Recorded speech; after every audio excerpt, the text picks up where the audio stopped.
Somewhere in the stillness of this moment, you have found your way here. Perhaps the day has finally released its grip on you. Perhaps the noise has faded, the obligations have quieted, and now there is only this voice and the questions it carries. Wherever you are listening from, whatever hour holds you now, you have arrived at the edge of a mystery that spans the entire planet. Before we begin, I want to know where you are. What city surrounds you tonight? What country claims the ground beneath you? What time glows on the screen or clock nearby? Write it in the comments below. Tell me where you are and what hour has brought you to this story. Because what I find remarkable, what never fails to move me, is that we are scattered across every continent, separated by thousands of miles and dozens of time zones. Yet we are gathered here together, listening to the same words, contemplating the same ancient questions, connected by nothing but curiosity and the soft persistence of a voice in the dark. If this channel has ever accompanied you through the quiet hours, if these explorations have ever given shape to thoughts you could not quite articulate on your own, then I ask a small thing of you before we continue. Press the like button. It is a simple gesture, but it helps this story reach others who are searching without knowing exactly what they seek. Subscribe if you have not already, so that we can meet again in the darkness when the next mystery rises to the surface. And turn on the notification bell, that small icon that will tell you when a new chapter is ready, when another piece of humanity's hidden past emerges from the shadows. Now, let your breath slow. Let the tension in your shoulders dissolve. Let the world outside grow distant and small. Because tonight, we are going to travel across the entire Earth without moving at all. We are going to visit civilizations that supposedly never met, never communicated, never shared a single word or idea. We are going to stand before monuments that should not resemble each other, built by peoples who should have known nothing of one another's existence. And we are going to ask a question that archaeology has never adequately answered. Why is it that whenever humanity reaches for the divine, whenever a civilization seeks to leave a mark that will outlast time itself, it instinctively chooses the pyramid? Across thousands of years and thousands of miles, the blueprint remains the same, as if the instruction manual was written long ago and handed down over and over again. Not similar structures, not vaguely comparable monuments. Pyramids. The same fundamental shape, oriented to the same celestial markers, constructed using techniques that mirror each other across oceans and continents that were supposedly impassable. This is not coincidence. This is not parallel evolution of architecture. This is a pattern that echoes through history, and patterns demand explanation. What you are about to hear may change how you understand human history. It may unsettle the neat timeline you were taught in school. It may suggest that something happened on this planet, something global, something catastrophic, something that forced humanity to begin again. And when humanity began again, it remembered something. It preserved something. It built something that would survive whatever came next. It built pyramids. Let us begin. The Great Pyramid of Giza stands alone in the modern imagination as the definitive pyramid. When most people hear the word, they picture those massive triangular forms rising from the Egyptian desert, monuments to pharaonic power and ancient engineering. We have been taught that Egypt invented the pyramid, that the shape emerged from the evolution of mastaba tombs, that it represents a uniquely Egyptian architectural achievement. But this is not true. Or rather, it is so incomplete as to be misleading. Pyramids exist on every inhabited continent on Earth. They appear in cultures separated by vast oceans, impenetrable jungles, and thousands of miles of empty desert. They were built by peoples who had no known contact with one another, peoples who spoke mutually unintelligible languages, peoples who worshipped different gods and organized their societies in radically different ways. And yet, somehow, they all arrived at the same architectural solution.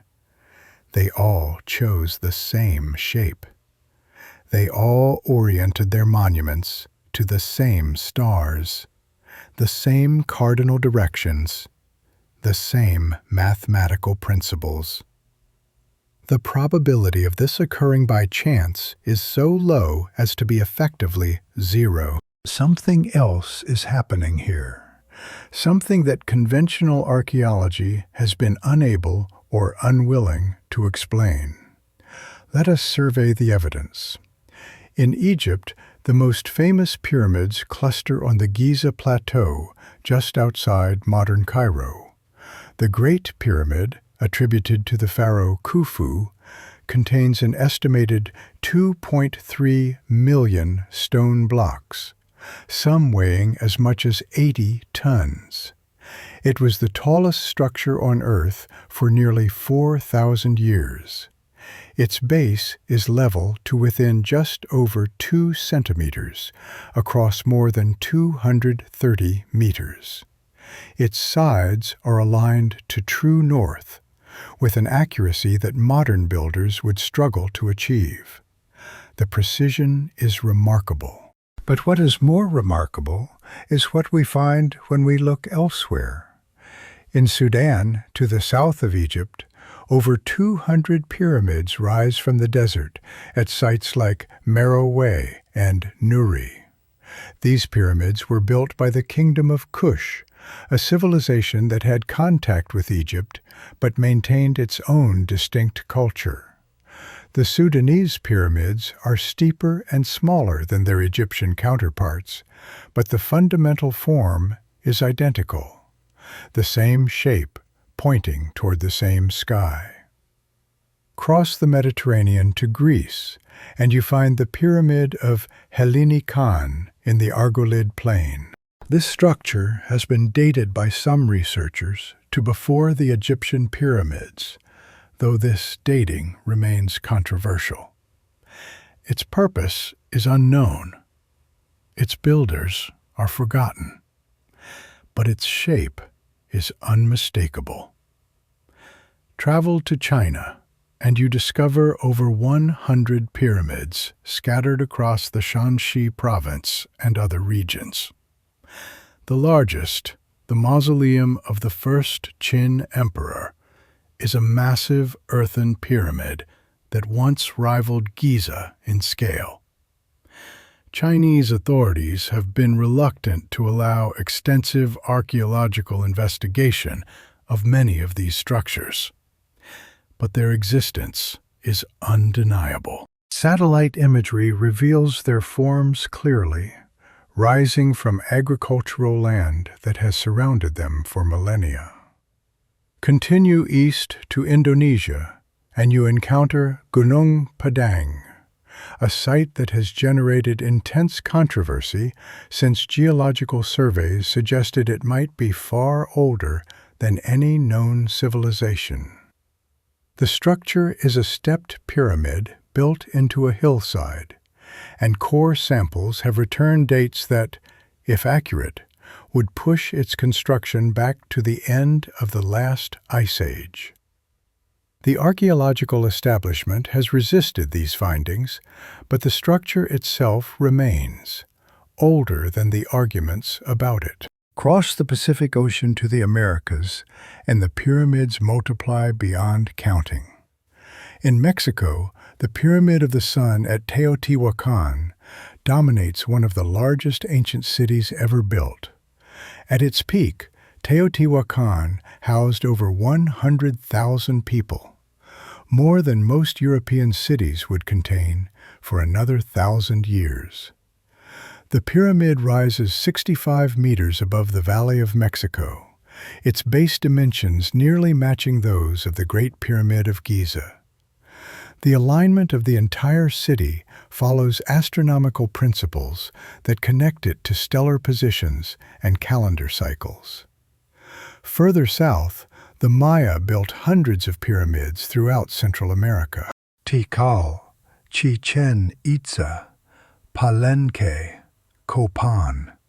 Each site features stepped pyramids aligned to astronomical events, decorated with imagery of gods and cosmic cycles, serving as focal points for religious and political power. The Pyramid of Kukulkan at Chichen Itza is engineered so precisely that on the spring and autumn equinoxes, the setting sun creates the illusion of a serpent descending the northern staircase. This is not accidental. This is intentional design, encoded into stone. Travel further south still, to Peru, and you find the pyramids of Caral, recently recognized as one of the oldest urban centers in the Americas.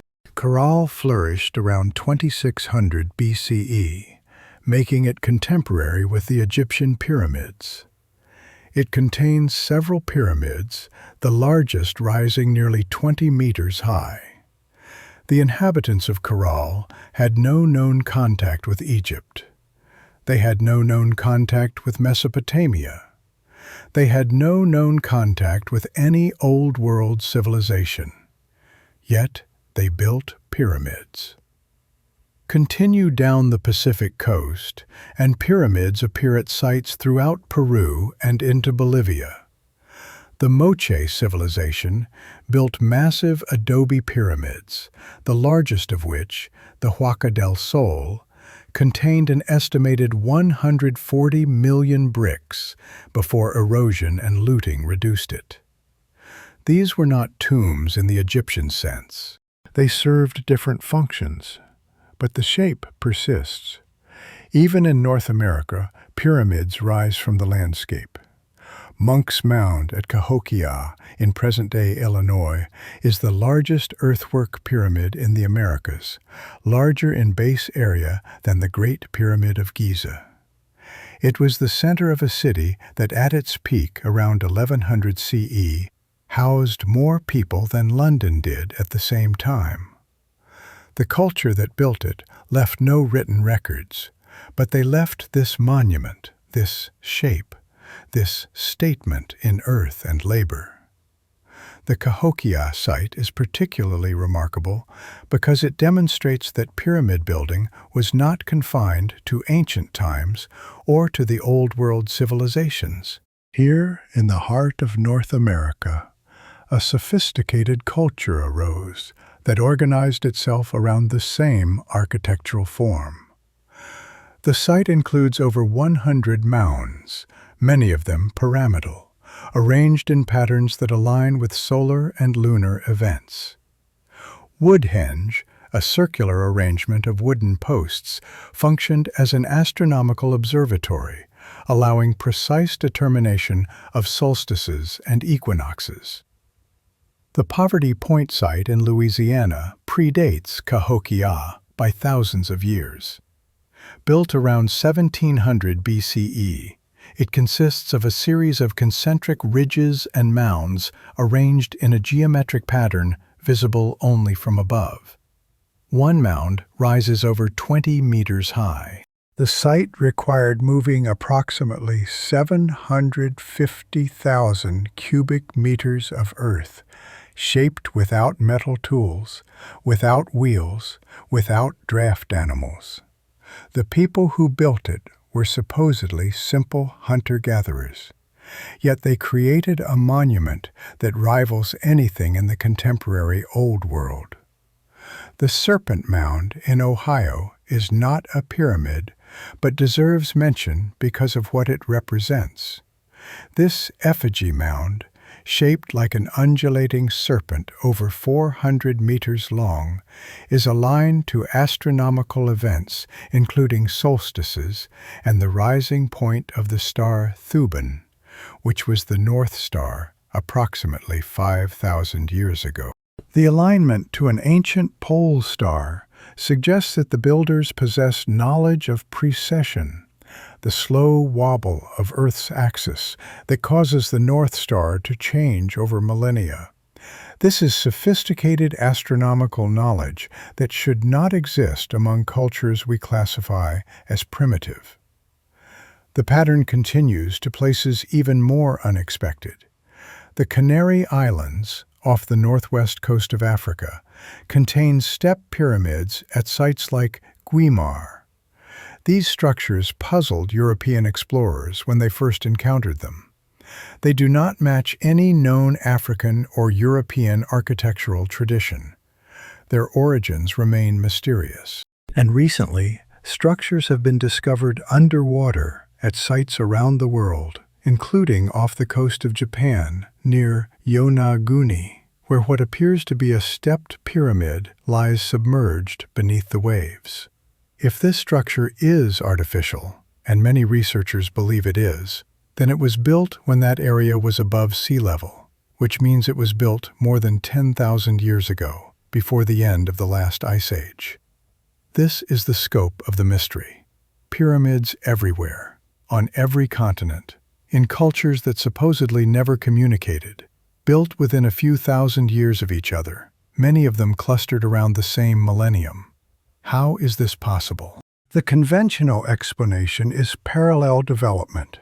Humans, regardless of culture, naturally converge on the pyramid shape because it is the most stable form for building large structures. A broad base supporting a narrowing peak is structurally sound. Any civilization developing monumental architecture would eventually discover this independently. This explanation has a certain logic, but it fails to account for the details. Why would cultures that had never met orient their pyramids to the same astronomical features? Why would they encode the same mathematical ratios into their monuments? Why would they choose locations that form geometric patterns when plotted on a globe? Why would they all begin building within such a narrow window of time? Parallel development might explain the shape. It cannot explain the precision. It cannot explain the alignment. It cannot explain the timing. Something else is required. Some additional factor that links these civilizations together, that explains the pattern without resorting to impossible coincidence. There are several possibilities. None of them are comfortable for the conventional view of history. The first possibility is direct contact. Ancient civilizations had far more communication with each other than we currently acknowledge. Ships crossed oceans we thought impassable. Ideas, techniques, and religious concepts spread across vast distances through trade networks we have not yet discovered. There is evidence for this. Traces of cocaine and nicotine have been found in Egyptian mummies, substances that should have been available only in the Americas. Ancient maps, like the Piri Reis map of 1513, appear to show coastlines that should have been unknown, details that challenge the official timeline of exploration. Roman artifacts have been found in unexpected locations around the world. Ancient Chinese texts describe lands far to the east across vast waters. If ancient civilizations were in contact, if knowledge flowed across oceans we thought uncrossed, then the spread of pyramid architecture becomes explicable. But it also means that our entire understanding of ancient history requires revision. It means that the isolation of civilizations is a myth. that the human story is far more connected than we have been taught. The second possibility is even more disruptive. Perhaps the knowledge did not spread during the historical period we call ancient. Perhaps it was inherited from before. What if pyramid construction is not an innovation of the civilizations that built the monuments we see today? What if it is a memory, a preservation, a reconstruction of something far older? This hypothesis requires us to consider the possibility of a lost civilization, a predecessor culture that existed before the end of the last ice age, before the catastrophes that reshaped the planet around 12,000 years ago. This culture, whatever we call it, possessed advanced knowledge of mathematics, astronomy, and engineering. When catastrophe struck, this civilization was largely destroyed, but some survived. And those survivors carried knowledge into the new world that emerged from the cataclysm. They could not rebuild immediately. The resources, the population, the infrastructure were gone. But they could remember. They could preserve. They could pass down the knowledge in stories, in symbols, in carefully guarded traditions. And when new civilizations finally arose, when populations recovered and organization became possible again, those traditions guided the first monuments of the new age. Different peoples in different places, all working from the same inherited template, all building pyramids because that was what they had been taught to build. This would explain the global distribution. This would explain the timeline clustering. This would explain the precision and the alignments. Not because these civilizations were in contact with each other, but because they all inherited from the same source. This hypothesis is controversial. It is rejected by mainstream archaeology. But the evidence continues to accumulate, and the questions continue to multiply. Consider the dating of these structures more carefully. The Great Pyramid of Giza is conventionally dated to around 2560 BCE, during the reign of Pharaoh Khufu. This date is based primarily on the presence of Khufu's name in relieving chambers above the main burial chamber, discovered in the 19th century. But there are problems with this dating. The Sphinx, which sits near the pyramids, shows weathering patterns that geologists have argued are consistent with exposure to heavy rainfall.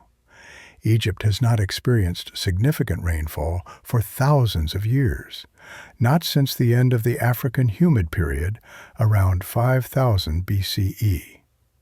If the weathering is indeed from rain, then the Sphinx was built much earlier than conventionally believed, perhaps by several thousand years. And if the Sphinx is older, what about the pyramids? Some researchers have proposed that the Giza pyramids were not built by Khufu and his successors, but merely adopted by them, that the structures already existed and the pharaohs simply claimed them as their own. This would not be unusual. Ancient rulers often appropriated the monuments of their predecessors. The question is how far back the original construction might extend. The Orion correlation theory, proposed by Robert Bauval, notes that the three main pyramids of Giza align with the three stars of Orion's belt. But they do not align with the positions of those stars in 2500 BCE. They align with the positions as they appeared around 10,500 BCE, due to the slow wobble of Earth's axis known as precession. If the pyramids were designed to mirror Orion, they were designed based on the sky of a much earlier epoch. This date, 10,500 BCE, is significant. It corresponds closely to the end of the Younger Dryas, the catastrophic climate event that marked the final transition from the last ice age to our current epoch. It corresponds to the period of mass extinction, rapid sea level rise, and global climate disruption. It corresponds, in other words, to exactly the kind of catastrophe that could have ended a predecessor civilization and forced humanity to begin again. Let us examine this catastrophe more closely. The Younger Dryas was a period of sudden, severe cooling that began around 12,900 years ago and lasted for approximately 1,200 years. It interrupted the general warming trend that was bringing Earth out of the Ice Age. Temperatures in the Northern Hemisphere dropped dramatically. Conditions that had been improving reversed almost overnight in geological terms. Then, around 11,700 years ago, the Younger Dryas ended just as abruptly as it had begun. Temperatures rose rapidly. Ice sheets that had covered much of North America and Europe began to melt at accelerated rates. Sea levels rose dramatically by over 100 meters in some estimates, drowning coastal regions around the world. This was not a local event. It was global, and it was devastating. The megafauna extinctions coincide precisely with this period. Mammoths, mastodons, giant ground sloths, saber-toothed cats, American horses, American camels, and dozens of other large species that had survived multiple previous ice ages all vanished during or immediately after the Younger Dryas. Something happened that was different from previous climate transitions, something more severe. In North America alone, over 35 genera of large mammals went extinct in this period. These were not species marginally adapted to changing conditions. Many of these animals had survived the previous glacial-interglacial cycles. They had adapted to climate changes before. Something about the Younger Dryas transition was different. Something killed them in numbers and at a rate that normal climate change cannot explain. The extinction pattern is also unusual. Large animals died, smaller animals generally survived. This pattern is consistent with environmental catastrophe rather than gradual climate shift. Larger animals require more food, more territory, more stable conditions. A sudden disruption would affect them disproportionately. But the speed of the extinction suggests something more acute than simple habitat loss. Evidence of massive wildfires appears in the geological record at the Younger Dryas boundary. Charcoal layers and soot deposits indicate continental-scale burning. Some researchers have estimated that 10% of Earth's biomass burned in the fires associated with this event. The skies would have darkened with smoke. Temperatures would have plummeted as particulate matter blocked sunlight. The leading hypothesis for what triggered the Younger Dryas is a cosmic impact. Evidence has accumulated over the past 2 decades suggesting that around 12,900 years ago, fragments of a disintegrating comet struck the Earth or exploded in the atmosphere. A layer of unusual materials has been found at sites across multiple continents, all dating to this boundary. This layer contains nanodiamonds, which form only under conditions of extreme heat and pressure. It contains spherules of melted rock and metal. It contains elevated levels of platinum and iridium. The platinum spike at the Younger Dryas boundary is particularly significant. Platinum is rare in Earth's crust, but common in certain types of meteorites and comets. Finding elevated platinum levels across multiple continents at the same geological horizon strongly suggests an extraterrestrial source. The distribution pattern matches what would be expected from a fragmenting object spreading debris across a wide area. At several sites, the boundary layer also contains shocked quartz, mineral grains that have been subjected to pressures achievable only through impact or nuclear explosion. The presence of shocked quartz is considered a signature of cosmic impact, and its appearance at younger Dryas sites adds to the evidence for a catastrophic event. The geographic distribution suggests multiple impacts across a wide area, consistent with a fragmented comet rather than a single asteroid. The Greenland ice sheet may preserve direct evidence of one or more impacts, with anomalies in the ice cores corresponding to the younger Dryas boundary. Some researchers have identified what may be impact craters beneath the ice, though this interpretation remains controversial.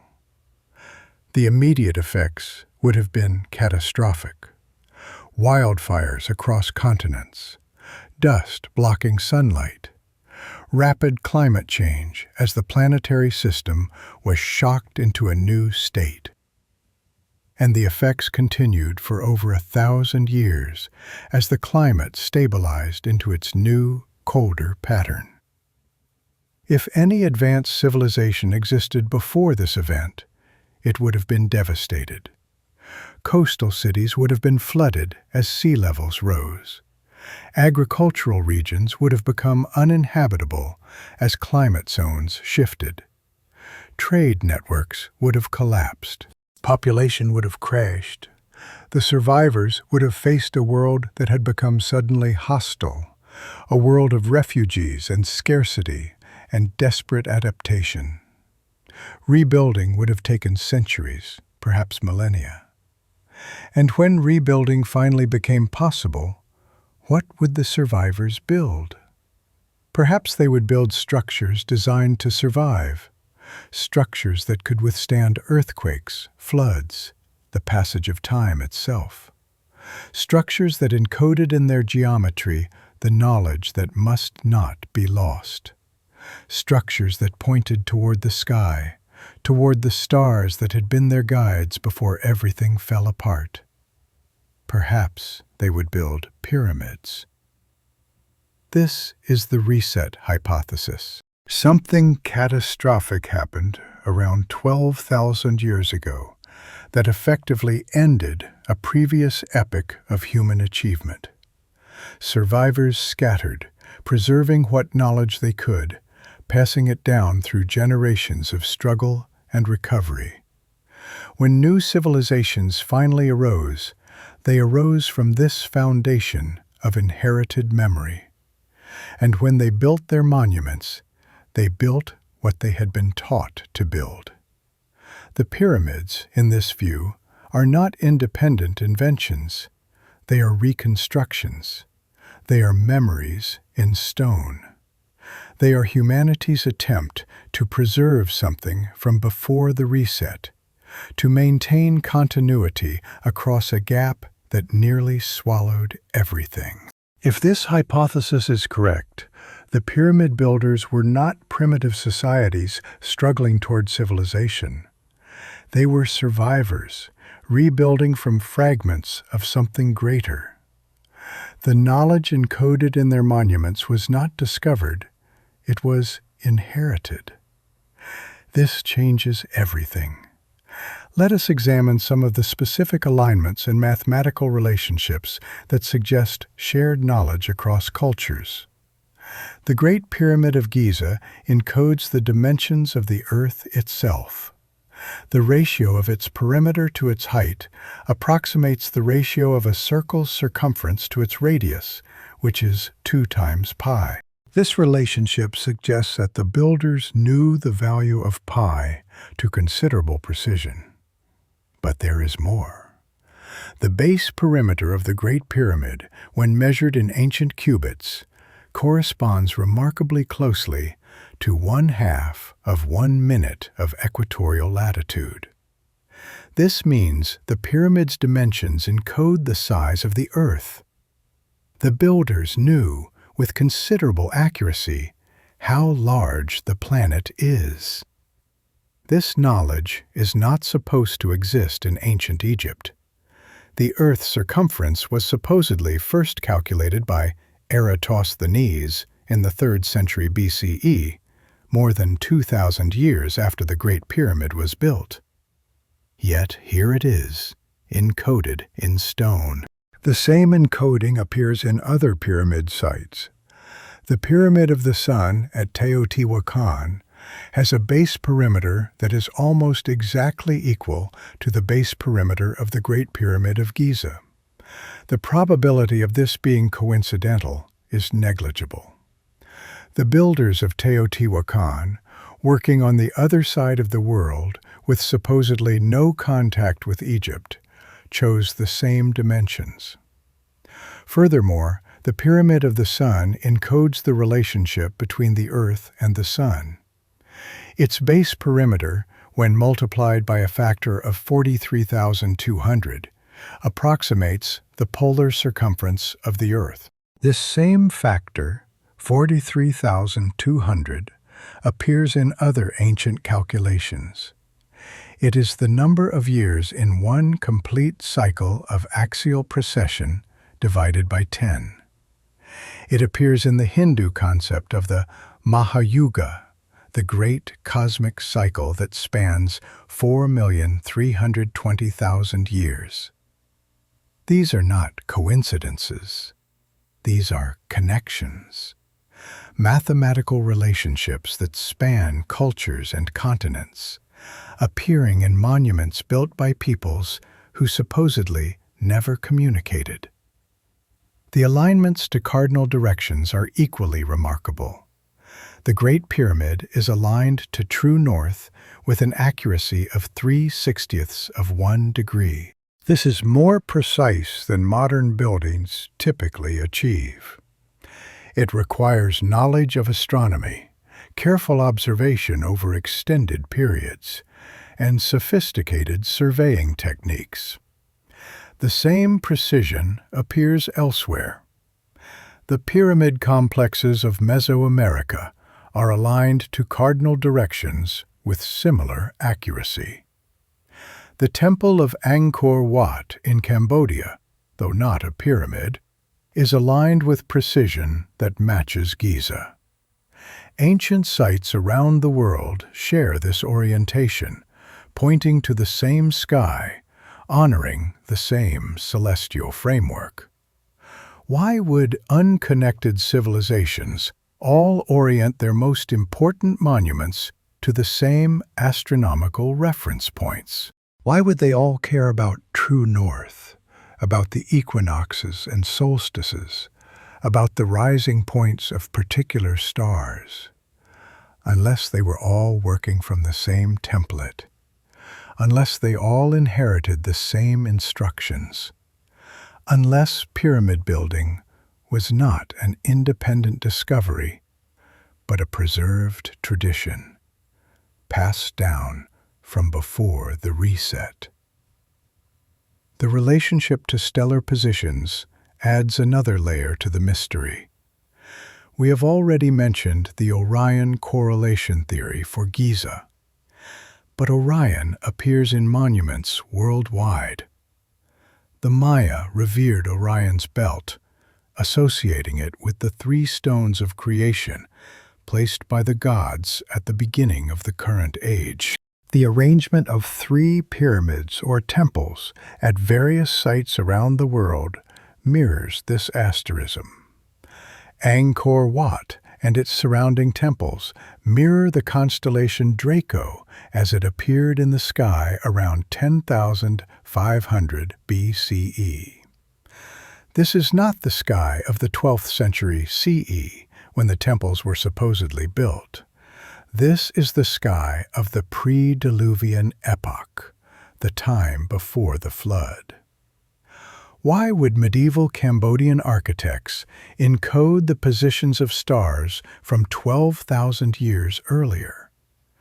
Unless they were working from inherited knowledge, preserving something passed down from that earlier time.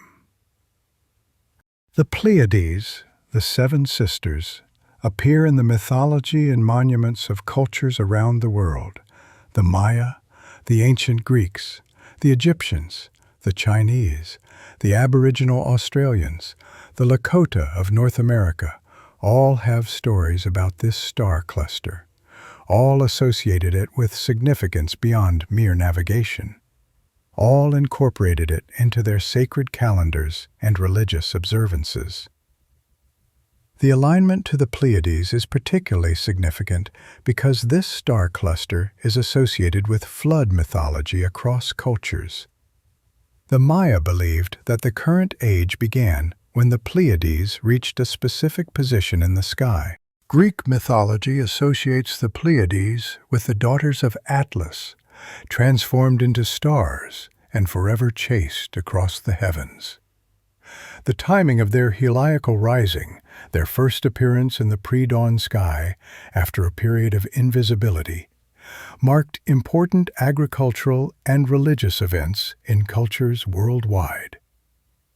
When we plot pyramid sites on a globe and examine their relationships, patterns emerge that should not exist. The Great Pyramid of Giza, if you draw a line from its location passing through the apex, points directly toward the ancient North Pole position from approximately 12,000 years ago. This position has shifted due to axial precession, the slow wobble of Earth's axis that causes the celestial poles to trace circles in the sky over a period of roughly 26,000 years. If you draw a line connecting the Great Pyramid to the Nazca lines in Peru, it passes within miles of the ancient city of Petra in Jordan, through the ancient Sumerian city of Ur, and continues to the Mohenjo-Daro site of the Indus Valley civilization.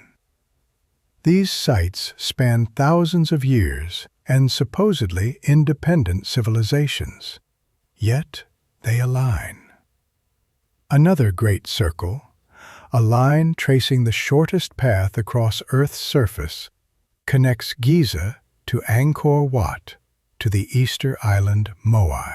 This line passes through several other significant ancient sites.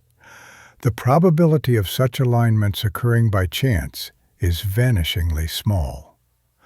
Some researchers have proposed that these alignments represent a deliberate system, a global network of sacred sites positioned according to a geometric plan. The purpose of such a network remains speculative. Perhaps it served navigational functions, allowing ancient travelers to orient themselves using monuments as reference points. Perhaps it served energetic functions, connecting sites in ways we do not understand. Perhaps it simply demonstrates that the builders possessed sophisticated knowledge of Earth's geography, knowledge that should not have existed at the time these monuments were supposedly constructed. The precision with which these sites are positioned requires accurate knowledge of longitude. Determining longitude was one of the great challenges of navigation, not solved in the Western world until the 18th century with the invention of accurate marine chronometers. Yet the ancient builders appear to have positioned their monuments with longitudinal accuracy that should have been impossible. This suggests that either our dating of these monuments is wrong, or the ancient builders possessed knowledge that was subsequently lost, or both. The conventional timeline of human technological development does not accommodate such sophistication at such early dates. Something is missing from our understanding. The number 40 appears with strange regularity in pyramid-related contexts. The Great Pyramid's latitude is approximately 30 degrees north, and 30 plus 10 equals 40, the number of days many flood myths specify for the duration of the deluge. The ancient Egyptians mummified bodies for 40 days. Moses spent 40 days on Mount Sinai. The Israelites wandered for 40 years. Jesus fasted for 40 days. Is this coincidence, or does the number carry significance we have forgotten? Ancient systems of knowledge often encoded meaning in numbers, using mathematics as a language for transmitting concepts that transcended the limitations of words. The persistence of certain numbers across cultures and contexts suggests that these numbers were not arbitrary, but carried intentional meaning. The base 60 mathematical system of ancient Sumeria, from which we inherit our 60-second minute and 60-minute hour, may itself be a preservation from earlier times. Why 60? Why not 10, which is simpler, or 12, which has more factors? The choice of 60 as a mathematical base suggests inheritance from a system designed for specific purposes that may have included the encoding of astronomical and geodetic knowledge. The pyramid builders were not simply constructing tombs or temples. They were encoding astronomical knowledge in permanent form. They were creating monuments that would preserve information across millennia, that would survive whatever catastrophes might come, that would transmit the essential knowledge to future generations.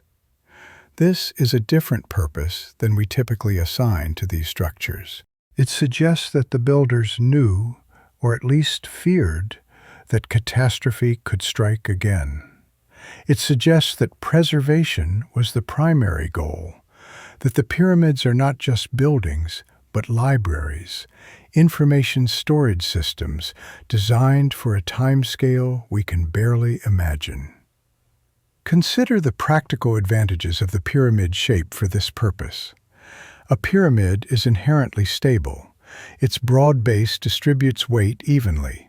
Its sloping sides shed water and resist wind loading.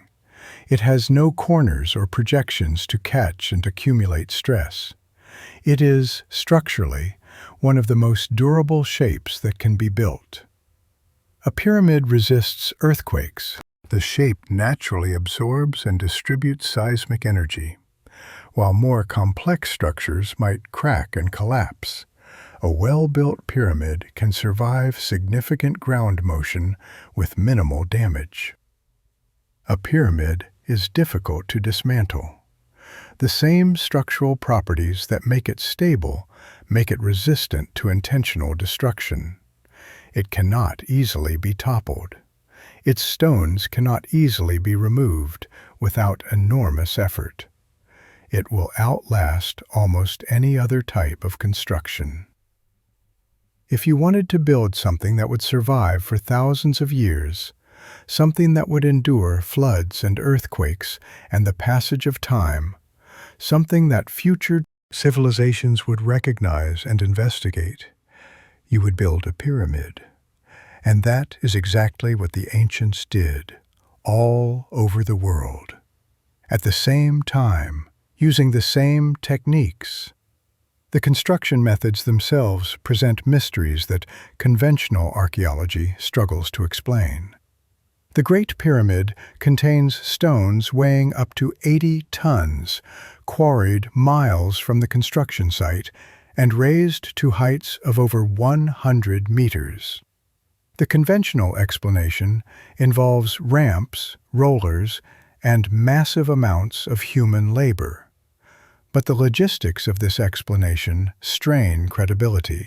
Experiments have shown that moving even modest stones using ancient techniques requires far more workers than the Egyptian population could have supported. The precision with which the stones are fitted, some joints so tight that a piece of paper cannot be inserted between them, exceeds what should be possible with copper tools. The consistency of the stone cutting suggests techniques we do not fully understand. Consider the specific challenges involved. The casing stones that once covered the Great Pyramid were polished white limestone, fitted with a precision of 1/50th of an inch across surfaces of many square meters. Some of these stones weighed 15 tons. They were not merely stacked, but machined to create flat surfaces that reflected sunlight so brightly the pyramid was visible from great distances. The granite beams above the king's chamber weigh up to 80 tons each. They were quarried at Aswan, over 800 kilometers to the south, transported up the Nile, and raised to a height of over 60 meters within the pyramid structure.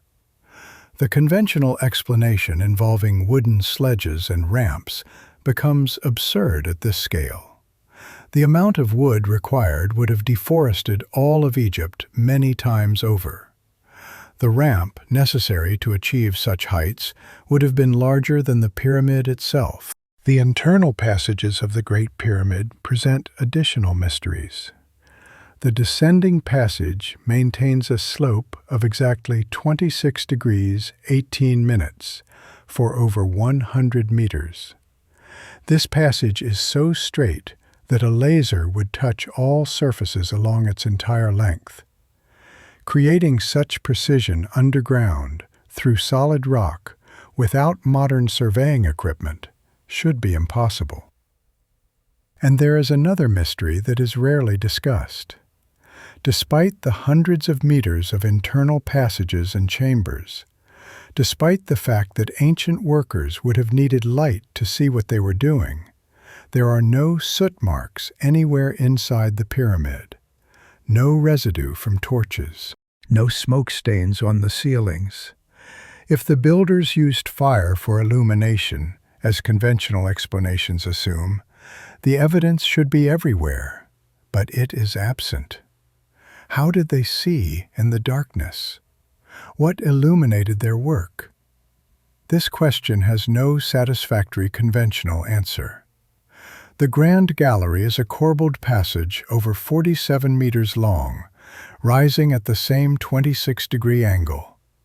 The walls converge upward through 7 courses of limestone, each projecting inward by approximately 7 centimeters, creating a space of remarkable acoustic properties. Some researchers have proposed that the Grand Gallery was designed to amplify or focus sound, though its precise purpose remains unknown. Similar mysteries appear at other pyramid sites. The stones of Pumapunku in Bolivia, though not a pyramid, represent construction techniques equally difficult to explain. Precisely cut blocks with complex interlocking shapes, worked from some of the hardest stone available, finished to tolerances more appropriate to modern machine tools than ancient manual labor. The H-shaped blocks found at the site fit together with a precision that suggests they were manufactured to a template, mass-produced using techniques we cannot replicate. The site of Sacsayhuaman near Cusco, Peru, features walls of massive polygonal stones, some weighing over 100 tons, fitted together without mortar so precisely that a knife blade cannot be inserted between them. The stones are not regular blocks, but complex three-dimensional shapes, each unique, yet each fitting perfectly with its neighbors. The engineering required to calculate these shapes, let alone to cut them with such precision, exceeds what we attribute to the Inca civilization. At Baalbek in Lebanon, the Temple of Jupiter rests on a foundation that includes 3 stones, known as the Trilithon, each weighing approximately 800 tons. A 4th stone, still in the quarry, weighs over 1,000 tons. These are among the largest worked stones in the world. Moving them with the technology available to the Romans, who supposedly built the temple, would have been effectively impossible. Some researchers have proposed that the foundation predates the Roman construction, that the Romans built on top of something far older. The Coral Castle in Florida, built by a single man in the 20th century, demonstrates that we may not understand all the techniques available for moving massive stones. Edward Leedskounen claimed to understand the secrets of the ancient builders. He moved and placed coral blocks weighing many tons, using methods he never fully explained.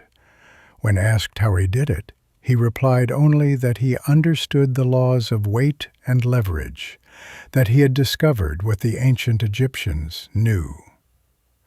Leedskounen worked only at night, refusing to allow anyone to observe his methods. When he died, his secrets died with him. But his monument remains, proof that a single individual could move massive stones without modern equipment, using techniques that remain unknown. The possibility exists that the ancient pyramid builders possessed techniques we have not rediscovered. Perhaps acoustic technology for levitating or reducing the apparent weight of stones. Perhaps chemical processes for softening stone and molding it like clay. Perhaps manipulation of electromagnetic fields in ways that affected the properties of matter. Perhaps something else entirely that we cannot currently imagine. If such techniques existed, if the pyramid builders had access to technology that has since been lost, then the global distribution of pyramids becomes more explicable. They were not simply converging on an obvious shape. They were applying specific techniques that had been passed down or shared. And if those techniques were lost in a catastrophe, if the knowledge survived only in fragments and traditions, then the pyramids themselves become our primary evidence for what once existed. They are not primitive, they are remnants. Let us now consider the deeper question of purpose. Why build pyramids at all? What were they for? The conventional answer, at least for Egypt, is that pyramids were tombs for pharaohs. They were monuments to royal power, designed to preserve the body and spirit of the king for eternity. The entire elaborate structure served one individual's journey into the afterlife. But this explanation has always been incomplete. The Great Pyramid contains no original inscriptions identifying it as a tomb. The sarcophagus in the king's chamber was found empty. No mummy has ever been recovered from any of the Giza pyramids. The relieving chambers above the king's chamber contain quarry marks, including Khufu's name, but these appear to be workers' graffiti rather than official inscriptions. The internal structure of the Great Pyramid includes features that seem unrelated to burial. The Grand Gallery, a corbelled passage of remarkable precision, serves no obvious funerary purpose. The so-called air shafts, narrow passages that extend from the chambers to the exterior, align with specific stars, but would serve no practical function for a tomb. The entire layout suggests purposes beyond what conventional Egyptology has proposed. Similar questions arise at other pyramid sites. The Mesoamerican pyramids were not primarily tombs. They were platforms for temples, stages for ritual, anchors for cosmic alignments. Some contained burials, but burial was not their central purpose. They were machines for connecting the earthly and celestial realms, for maintaining the cosmic order, for ensuring the continuation of the world itself. The Chinese pyramids were burial mounds, but they were also statements of cosmic alignment, designed to harmonize the emperor with heaven and earth. Their forms and orientations were not arbitrary. They encoded relationships that the builders considered essential to the functioning of the universe. If we set aside the tomb hypothesis, at least as the primary purpose, what alternatives emerge? Some researchers have proposed that pyramids were power plants, generating or channeling energy through their shapes and internal structures.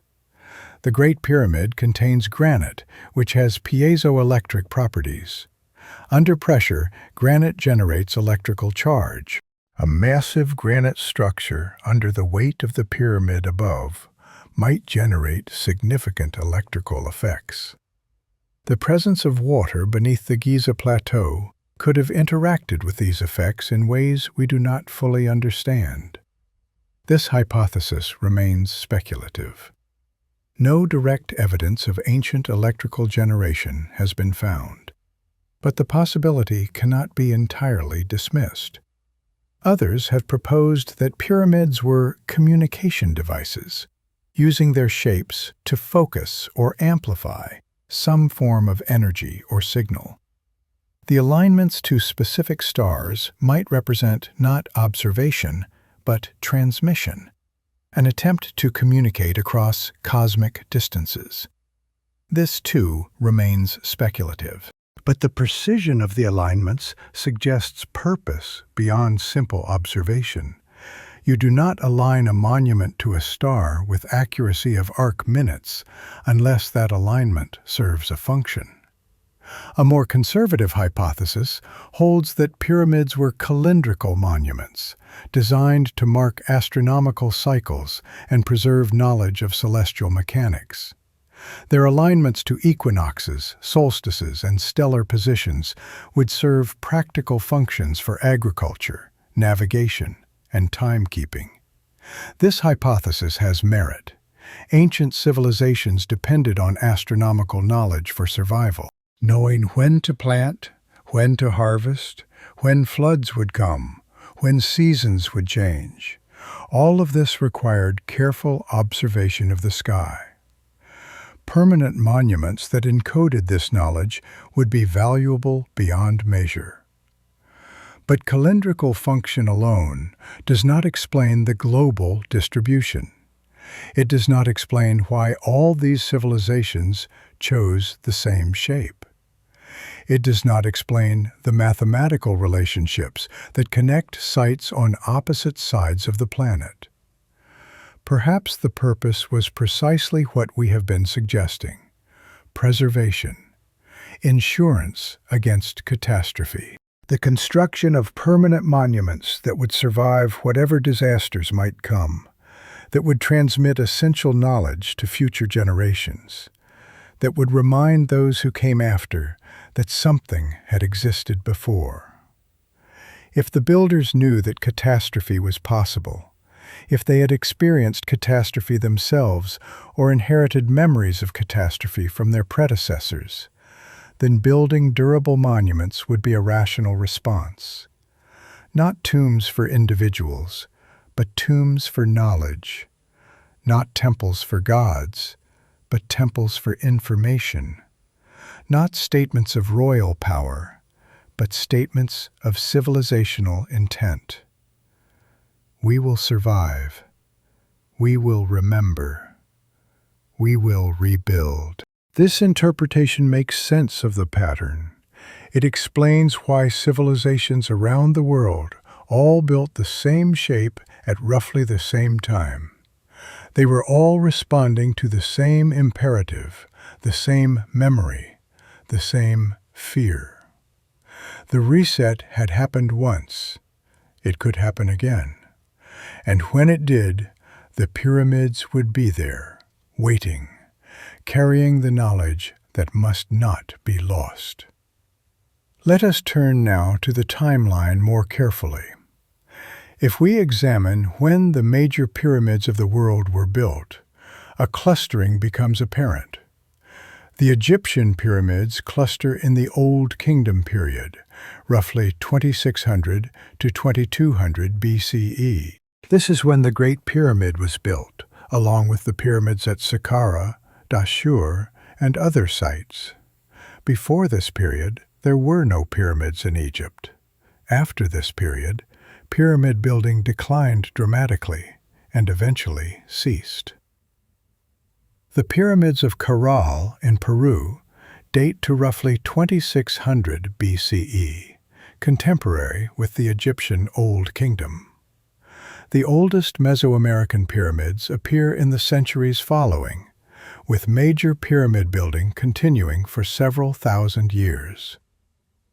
The ziggurats of Mesopotamia, which are pyramid-like stepped temples, also cluster in the 3rd millennium BCE, roughly contemporary with the Egyptian pyramids.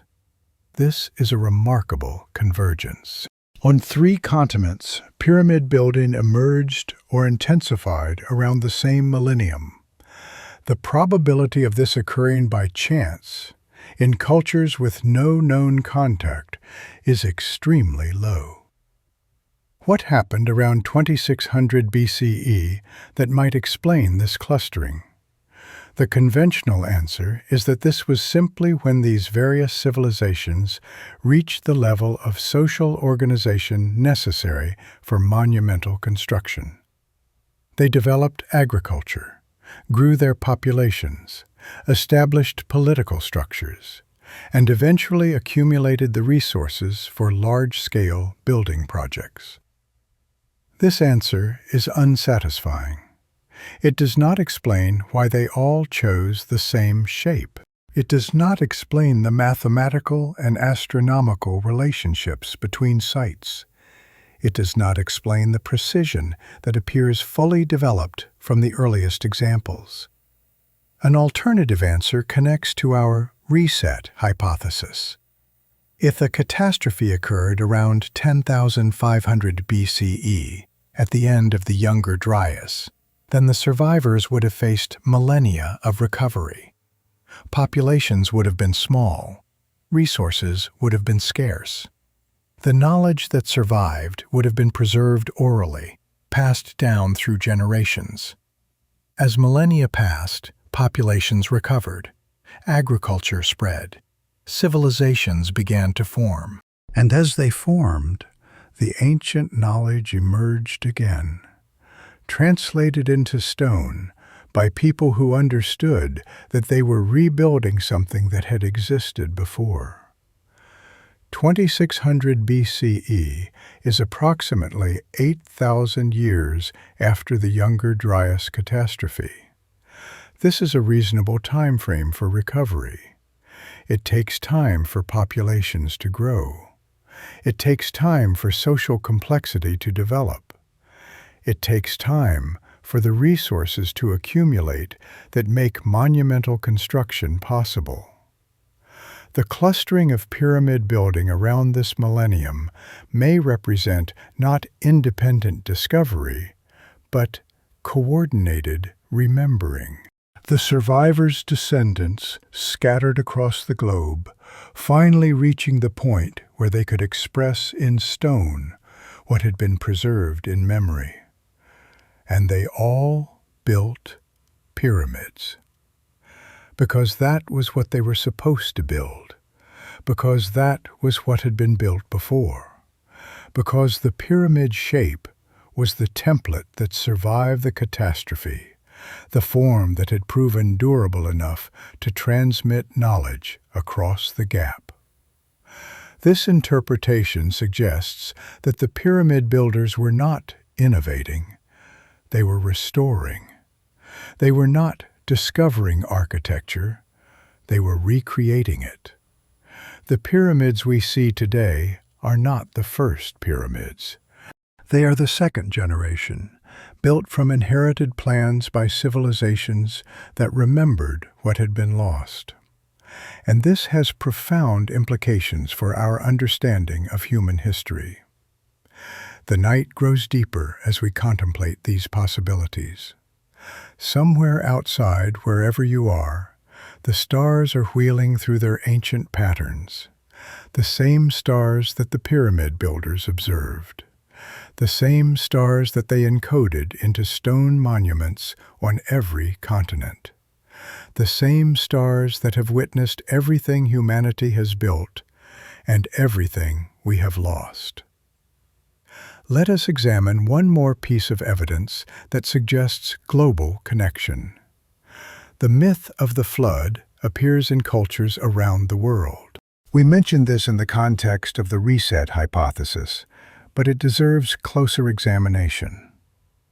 Over 500 distinct flood narratives have been documented across human cultures.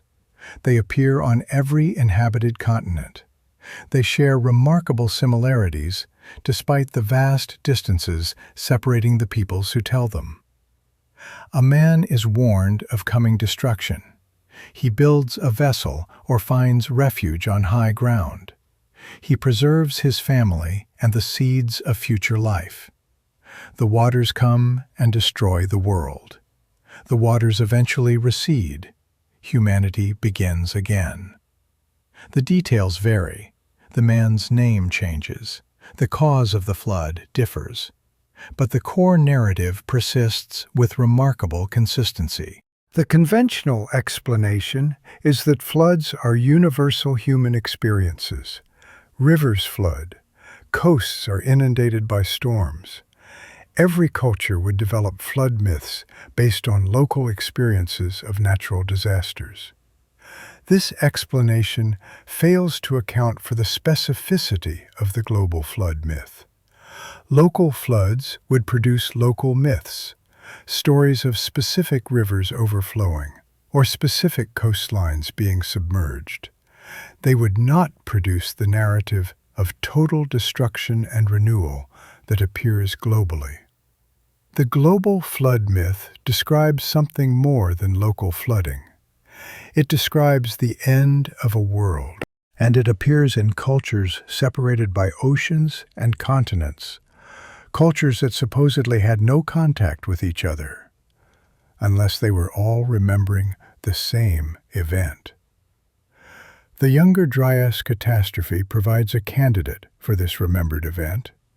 At the end of the last ice age, sea levels rose by over 100 meters. Coastlines that had been inhabited for millennia were submerged. Entire land masses, like the Sundaland region of Southeast Asia, disappeared beneath the waves. For coastal civilizations, this would have been catastrophic. Cities would have been lost. Populations would have been displaced. The world they knew would have ended, and they would have remembered. They would have told stories about the time when the waters rose and destroyed everything. They would have passed these stories down through generations, and eventually, those stories would have spread across the globe, carried by survivors and their descendants. The flood myths are not parallel inventions. They are shared memories of a real event. An event that reset human civilization and forced a new beginning. And the pyramids are what came after. The structures built by survivors who remembered what had been lost, who were determined to preserve knowledge against the next catastrophe, who encoded in stone what they feared might otherwise be forgotten. Consider the remarkable consistency of symbolism across pyramid-building cultures. The serpent appears at pyramid sites worldwide. In Egypt, the uraeus, a rearing cobra, adorned the foreheads of pharaohs and decorated temple walls. In Mesoamerica, the feathered serpent Quetzalcoatl was one of the most important deities, and the pyramid of Kukulkan at Chichen Itza creates the serpent shadow during equinoxes. In China, the dragon, a serpentine creature, was the symbol of imperial power, and dragon imagery appears at pyramid sites. In India, the Naga, serpent deities, are associated with ancient sacred sites. Why would cultures around the world independently associate serpents with their most sacred monuments? The serpent sheds its skin and emerges renewed, a symbol of death and rebirth, of cycles and transformation. Perhaps the pyramid builders were encoding this meaning intentionally, marking their monuments as sites of renewal, as anchors for the cycle of destruction and regeneration they knew or feared. The sun appears even more universally. Egyptian pyramids were associated with Ra, the sun god. The Pyramid of the Sun at Teotihuacan bears its name for obvious reasons. Solar alignments appear at pyramid sites from Cambodia to Peru. The sun's journey across the sky and through the underworld was central to Egyptian religion, and similar solar journeys appear in Mesoamerican cosmology. The connection between pyramids and the sun may be functional as well as symbolic. Pyramids are massive stone structures that absorb solar energy during the day and radiate heat at night. They create local temperature differentials that affect air circulation. They cast shadows that track the sun's movement through the year. They are, in a sense, solar instruments, designed to interact with the sun's energy in precise ways. The concept of a cosmic pillar, or world axis, appears across cultures. The Egyptians spoke of the Djed pillar, a symbol of stability and resurrection associated with Osiris. The Maya conceptualized the world tree, a vertical axis connecting the underworld, the earth, and the heavens. Hindu and Buddhist traditions describe Mount Meru, the cosmic mountain at the center of the universe. Chinese tradition speaks of Mount Kunlun in similar terms. Pyramids may represent physical manifestations of this cosmic axis. They rise from earth toward sky, connecting the terrestrial and celestial realms. Their pointed tops reach toward the stars. Their massive bases anchor them firmly to the ground. They are artificial mountains, cosmic pillars made of stone, permanent connections between above and below. The number 72 appears with remarkable frequency across pyramid-building cultures. In Egyptian tradition, 72 conspirators helped set murder Osiris. In Mesoamerican calendrics, 72 years equaled one cycle of the calendar round. In Hindu tradition, 72,000 nadis carry prana through the body. In Chinese numerology, 72 is associated with the earth. This number is not arbitrary.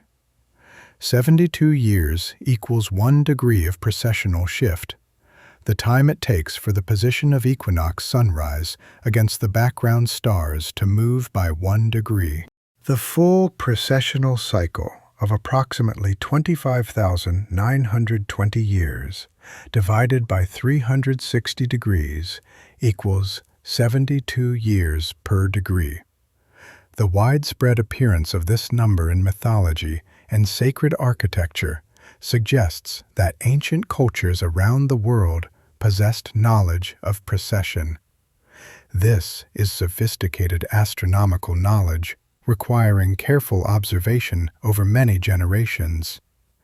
Its presence in diverse cultures suggests either independent discovery of the same phenomenon or transmission of knowledge from a common source. The transmission hypothesis gains strength when we consider how the number is used. It does not appear randomly.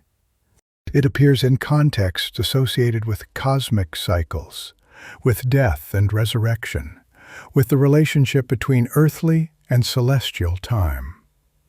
It appears as if the cultures understood what the number meant, understood its astronomical significance, and intentionally encoded it in their most sacred traditions.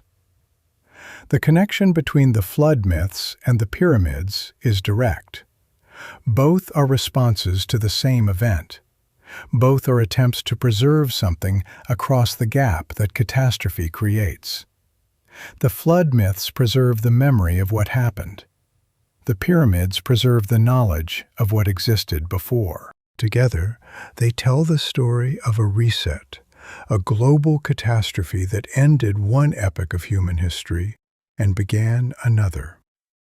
The civilizations we know, the ones that appear in the archaeological record starting around 5,000 years ago, are not the beginning. They are the recovery. And if it happened once, it could happen again. This is perhaps the most unsettling implication of the global pyramid mystery. The builders were not only looking backward, preserving memories of what had been lost. They were looking forward, preparing for what might come again. They built structures designed to survive. They encoded knowledge in forms that could endure millennia. They created monuments that would be visible, recognizable, impossible to ignore by whatever civilizations emerged after the next reset. Because they knew, or at least feared, that resets are part of the cycle, that catastrophe is not a one-time event, but a recurring pattern, that the stability we experience is temporary, an interlude between destructions. This knowledge, if true, has been largely forgotten by modern civilization. We build as if the future is secure. We organize our societies as if stability is the default state. We accumulate knowledge in forms that would not survive even modest disruption. Paper burns. Electronic storage degrades. Even our most durable modern constructions are not built to survive geological timescales. The ancient pyramid builders knew better. They had experienced, or inherited memories of, catastrophe on a global scale. They knew that survival required planning across millennia, not decades. They knew that knowledge must be encoded in the most durable forms possible.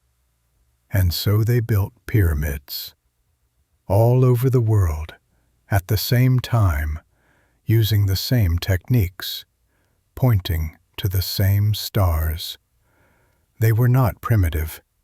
They were prepared.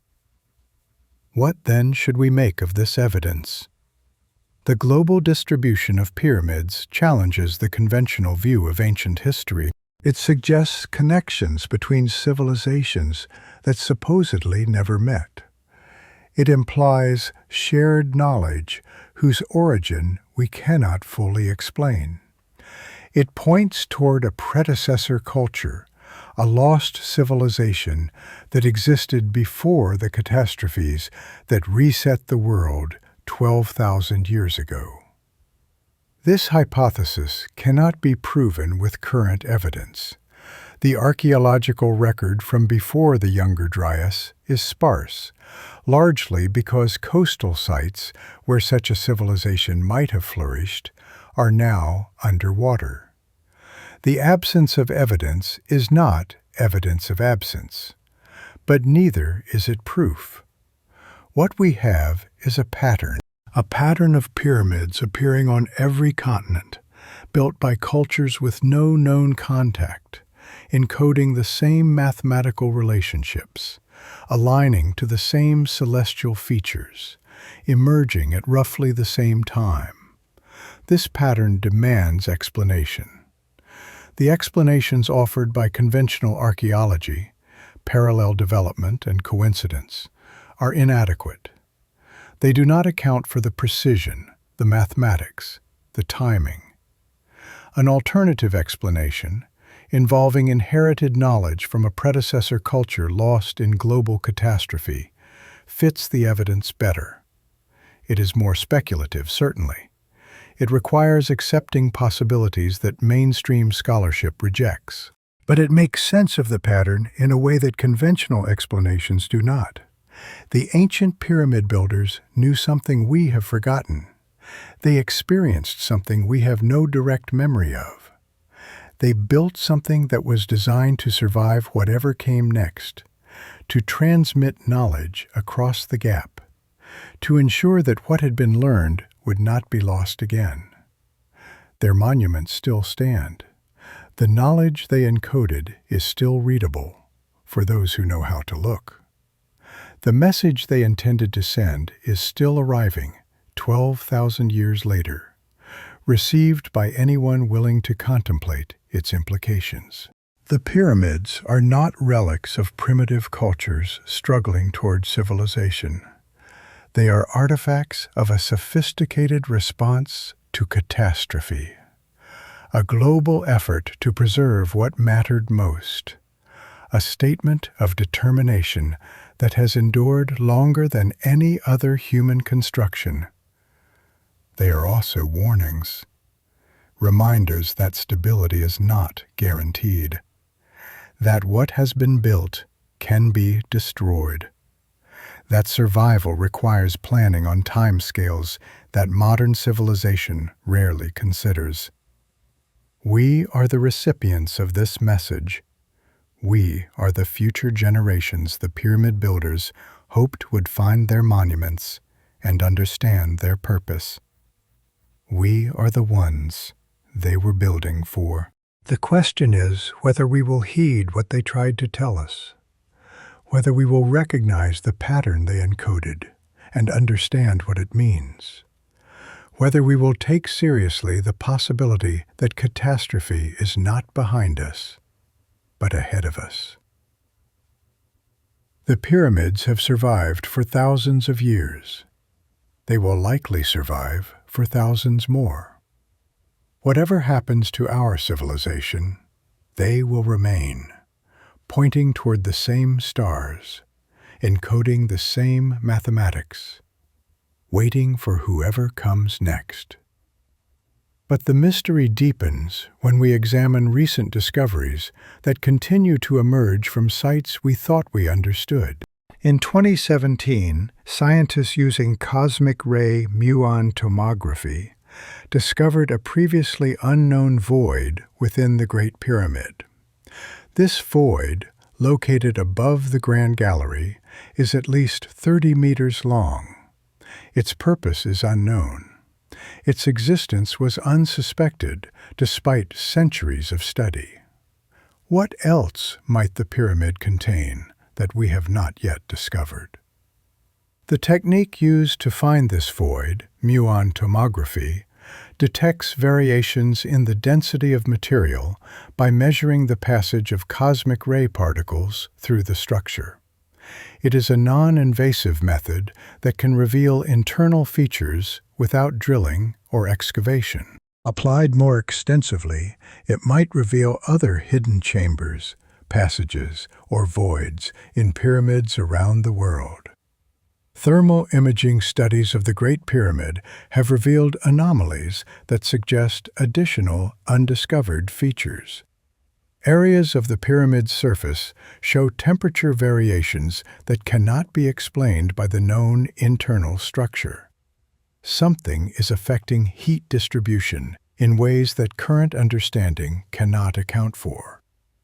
Beneath the Sphinx, ground-penetrating radar has detected what appear to be chambers or passages. Egyptian authorities have been reluctant to permit excavation, but the data suggests that more lies hidden beneath this monument than we currently know. Ancient traditions spoke of a hall of records beneath the Sphinx, a repository of knowledge from before the flood. Whether this tradition preserves genuine memory or represents later invention remains unknown. But the radar anomalies suggest that something is there. At Teotihuacan in Mexico, a tunnel was discovered in 2003 beneath the Pyramid of the Feathered Serpent. This tunnel, sealed for nearly 2,000 years, led to a series of chambers containing thousands of artifacts and what appeared to be offerings. The tunnel's ceiling was embedded with metallic particles that reflected torchlight like stars. The builders had created an artificial sky underground. At the end of the tunnel, researchers found 3 chambers arranged to represent the underworld. The symbolism was clear. This was a journey to the realm of the dead, encoded in architecture, preserved for those who would eventually discover it. What knowledge might have been encoded in the artifacts? What messages did the builders intend to transmit? The Bosnian Pyramid of the Sun, if it proves to be artificial, would be the largest pyramid structure on Earth. Its supporters claim that ultrasonic measurements have detected an energy beam emanating from the top of the pyramid, a phenomenon that has no conventional explanation. Skeptics dismiss the entire site as a natural geological formation. The controversy continues, but what is certain is that we have not finished discovering pyramids.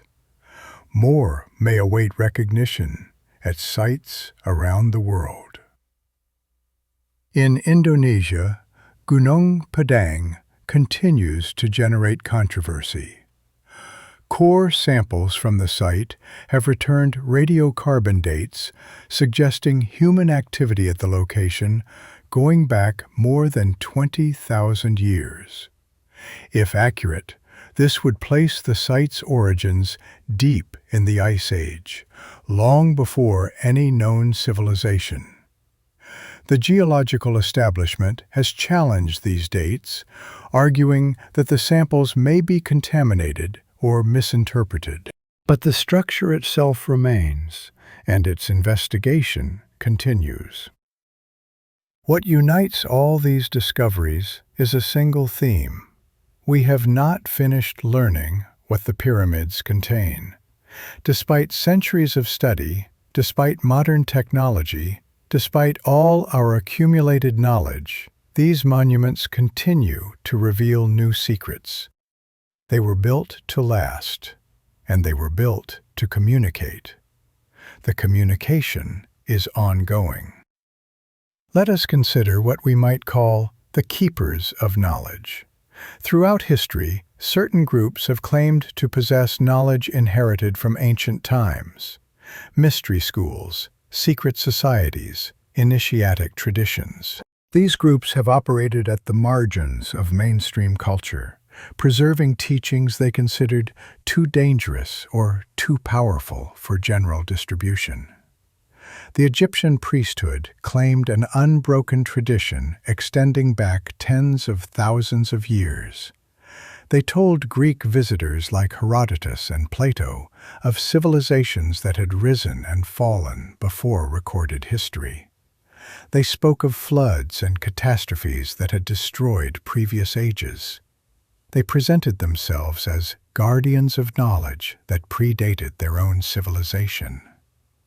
The mystery schools of ancient Greece, including the Eleusinian mysteries and the Orphic traditions, claimed Egyptian origins for their teaching. Initiates underwent rituals of symbolic death and rebirth, emerging with knowledge they were forbidden to reveal to the uninitiated. What they learned in these rituals remains unknown, but the traditions persisted for over 1,000 years, suggesting that something of value was being transmitted. The Pythagorean school combined mathematics, music, and mysticism in ways that seem strange to modern sensibilities.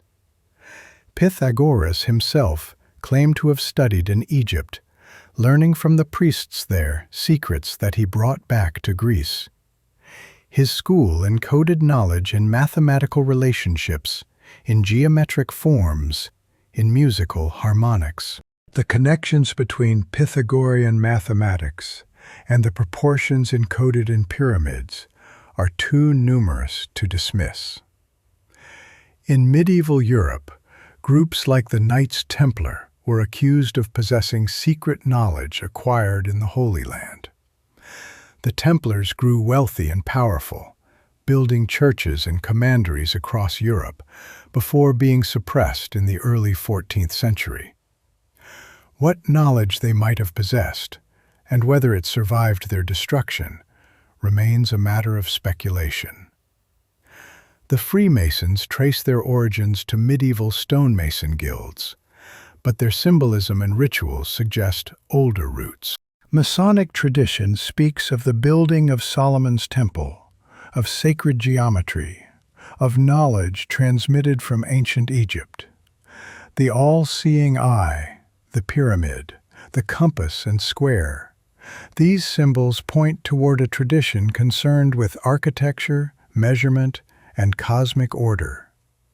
Whether any of these groups actually possessed knowledge from before the reset, or whether they simply claimed such knowledge to enhance their authority, cannot be determined with certainty. But the persistence of these traditions suggests that something has been transmitted across the millennia. Some thread of understanding has survived the catastrophes and collapses, passed from teacher to student, preserved in ritual and symbol. The pyramid builders may have established such traditions deliberately, knowing that catastrophe could strike again, knowing that physical monuments alone might not be sufficient to preserve all knowledge. They may have created human institutions designed to maintain the essential teachings. The monuments would preserve the framework. The initiatic traditions would preserve the interpretation. If this is true, then the knowledge encoded in the pyramids may not be fully accessible through external study alone. It may require initiation into a tradition that provides the keys to understanding. The monuments are the text. The traditions are the translation. This is speculation. It cannot be proven.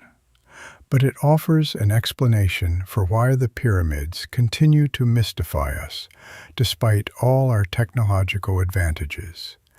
We are looking at the text without the key. We are seeing the form without understanding the content. The implications of the global pyramid phenomenon extend beyond historical curiosity.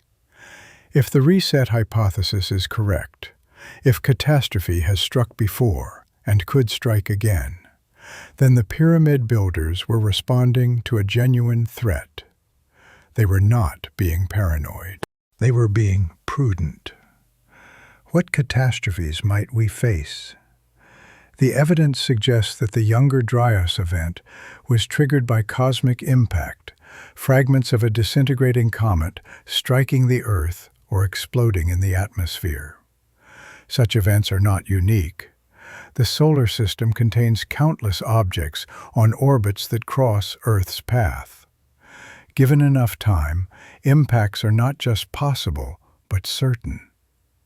The Taurid meteor stream, which the Earth passes through twice each year, is believed to contain fragments of a large comet that broke apart thousands of years ago. This is the same stream associated with the proposed Younger Dryas impactors. The stream still contains material, and some researchers have proposed that it includes objects large enough to pose significant threat. Periods of increased bombardment may occur when the Earth passes through denser regions of the stream, on cycles of thousands of years. If this is true, then the cosmic threat is not constant, but periodic. There are times of relative safety and times of heightened danger. The ancient traditions speak of cycles: the Hindu yugas, the Mayan long count, the Greek ages of man. These cycles span thousands of years, with periods of rise and fall, of golden ages and dark ages, of creation and destruction. Perhaps these traditions encode genuine knowledge of the cosmic environment, of the periodic threats that the Earth faces, of the rhythms that govern catastrophe. If so, then the question becomes, where are we in the cycle? The Bronze Age collapse around 1200 BCE devastated civilizations across the Mediterranean. The causes remain debated, but the collapse was real. Sophisticated societies fell. Writing was lost in many regions. Populations crashed. The world entered a dark age that lasted centuries. 3,200 years separate us from that collapse. If the cycle is approximately 3,600 years, as some researchers have proposed based on various lines of evidence, then we may be approaching another period of vulnerability. Not tomorrow, not next year, but within a time frame that should concern anyone thinking about the long-term survival of civilization. This is not a prediction. It is a possibility. The evidence is insufficient to claim certainty, but the pattern suggests that we should take the threat seriously. The ancient pyramid builders took it seriously. They invested enormous resources in creating monuments designed to survive catastrophe, to preserve knowledge across the gap, to ensure that what had been learned would not be lost again. What are we doing? Modern civilization has unparalleled technological capabilities. We can detect asteroids and comets years before they might strike. We can, in principle, deflect threatening objects if we identify them in time. We have preserved vast amounts of knowledge in digital form, accessible from anywhere on the planet. But our infrastructure is fragile. Our knowledge is dependent on electricity, on functioning computer networks, on the complex systems that modern civilization requires. A sufficiently severe disruption, whether from cosmic impact, solar storm, pandemic, or war, could collapse these systems. And if they collapse, how much of what we know would survive? The ancient builders encoded their knowledge in stone because stone endures. They built pyramids because pyramids survive earthquakes, floods, and the passage of time. They created monuments that would be visible, recognizable, impossible to ignore by whoever came after. What is our equivalent? What have we built that would survive 1,000 years, 10,000 years? What would remain if our civilization fell tomorrow? The answer, troublingly, is very little. Our buildings are not designed for permanence. Our records are not encoded in durable form. Our knowledge exists in media that degrade within decades. If we face the kind of catastrophe that ended the previous age, we are not prepared. Perhaps that is the deepest message of the global pyramid phenomenon. Not just that such events have happened, but that preparing for them is possible. The ancients faced existential threat and responded with monuments designed to endure. They took responsibility for transmitting their knowledge to future generations. They built for timescales we can barely imagine. We could do the same. We have capabilities they could not have dreamed of. We could encode our most essential knowledge in forms designed to survive anything. We could create monuments that would transmit human achievement across any gap. We could ensure that if catastrophe strikes, the recovery would not have to start from zero. But we have not done this. We have assumed that our civilization will continue indefinitely, that the stability we experience is the normal state, that the future will resemble the past. The pyramids suggest otherwise. They stand as reminders that continuity is not guaranteed, that civilizations fall, that knowledge can be lost. They challenge our complacency with their mute testimony. They also offer hope. If the reset hypothesis is correct, then humanity has survived catastrophe before. We have recovered from devastation that destroyed nearly everything. We have rebuilt from fragments, preserving what mattered most, transmitting the essential knowledge across the gap. We can do it again, if we must, if we have no choice. But how much better to prepare in advance, to take seriously the lessons of the ancient builders, to encode our knowledge in durable forms, to build for permanence rather than convenience, to accept responsibility for the generations that will follow us, including generations we cannot imagine.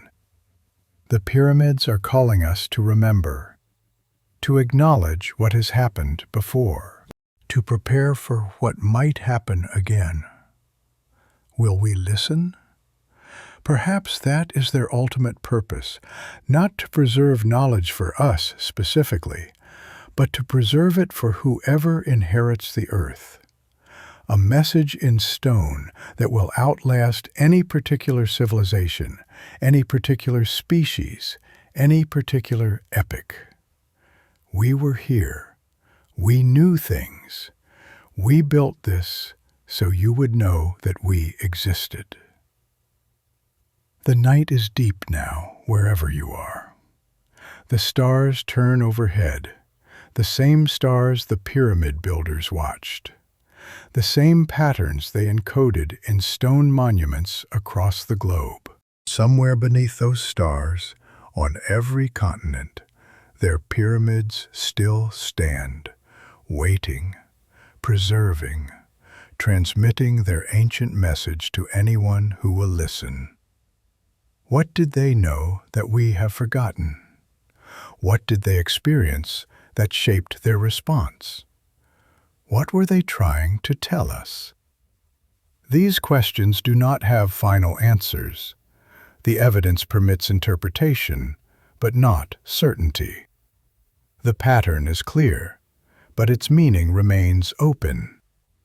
Perhaps that is appropriate.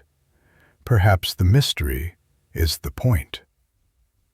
Perhaps the pyramid builders intended not to provide answers, but to provoke questions, to force those who came after to contemplate the same problems they had confronted, to ensure that the questions would persist, even if the answers were lost. Why did every ancient culture build pyramids at the same time? You have heard one possible answer tonight. There are others. The investigation continues. The pattern remains.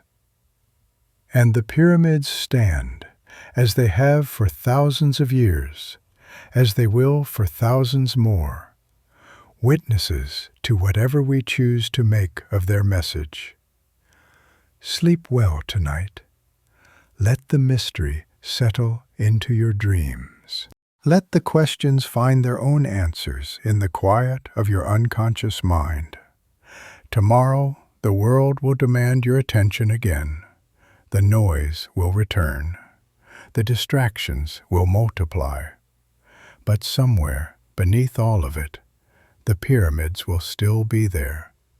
The stars will still be turning. The pattern will still be waiting. You are part of this now. You have heard the evidence. You have contemplated the possibilities. Whatever you conclude, you cannot unknow what you have learned. The ancient builders are speaking to you across 12,000 years. Listen carefully, and remember, you are not alone in the dark. You never were.